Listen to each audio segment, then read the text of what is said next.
Bonjour et bienvenue dans la Minute Info, où nous traitons de manière concise et synthétique des sujets d'actualité. Aujourd'hui, j'ai décidé de vous parler du choix du mode de financement pour l'acquisition d'un véhicule. Beaucoup de mes clients, quand ils veulent acheter un véhicule, me posent la question, est-ce qu'il faut que je le fasse financer par emprunt ou est-ce que je dois me tourner vers un crédit bail? La réponse n'est pas aussi simple.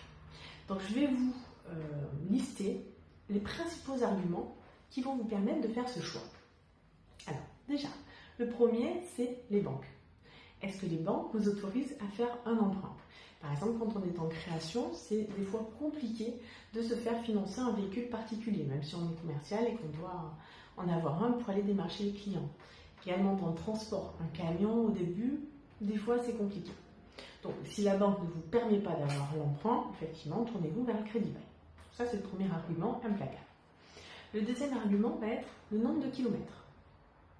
Par exemple, si je suis commercial, que je fais énormément de kilomètres à l'année, je sais que la valeur de mon véhicule va être dévaluée très vite.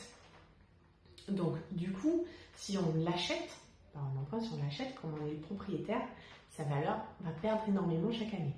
Donc, pourquoi pas dans ce cas-là, aller sur un mode de crédit bail où on le renouvelle tous les 3 ou 5 ans de façon automatique, quel que soit le nombre de kilomètres. Le troisième argument qui est quand même très important, c'est la propriété du véhicule. Quand on achète un véhicule sous forme d'emprunt, à l'achat, le véhicule nous appartient.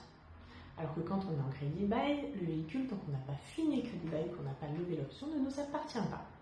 C'est très important, pourquoi? Si demain, je veux fermer ma société, par exemple. Si j'ai acheté le véhicule et que j'ai un emprunt, qu'est-ce que je fais? Je vends mon véhicule, je solde mon emprunt, et c'est fini, je n'en ai plus. Quand on est crédit bail, dans un crédit bail, on ne peut pas arrêter comme ça. C'est vraiment les conditions qui seront écrites dans le contrat. Mais en règle générale, il va falloir continuer à payer ou alors après négocier. Ce n'est pas la même chose et il faut faire très attention. Donc voilà les 3 arguments qui ne sont pas financiers. Ensuite vient l'argument comptable et financier.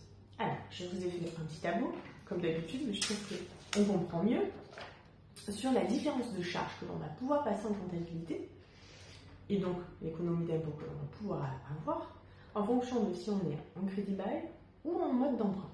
Donc, j'ai pris le dossier d'un client et je suis partie sur une valeur de véhicule qui est la même, bien sûr, pour comparer la même chose, de 24 650 €. Donc, dans le premier cas de l'emprunt, ce 24 650 € d'achat de véhicule, je vais l'amortir sur 5 ans, par exemple. Ça va nous faire passer une dotation amortissement, une charge par an d'environ 4 900 €. À cela, je vais pouvoir déduire les intérêts d'emprunt, qui sont d'environ 400 €. Ça va nous faire passer en charge dans la société environ 5 000 € à l'année. Dans le deuxième cas du crédit bail, on a toujours la valeur du véhicule, c'est toujours le même véhicule. Ça va nous faire des loyers annuels à peu près de 6 500 €. C'est ce montant-là qu'on va passer en charge. Donc vous allez me dire, je passe plus de charges en crédit bail qu'en emprunt, donc c'est plus avantageux. Oui, fiscalement, vous payerez moins d'IS, mais il ne faut pas regarder que ça. Il faut regarder le coût global. Parce qu'en crédit bail, souvent les taux sont plus importants. Donc dans mon exemple, crédit bail, on va avoir un coût global sur 5 ans de 32 000 € pour votre véhicule, alors qu'en emprunt, on a un coût global de 26 000 €. Alors là, c'est un exemple.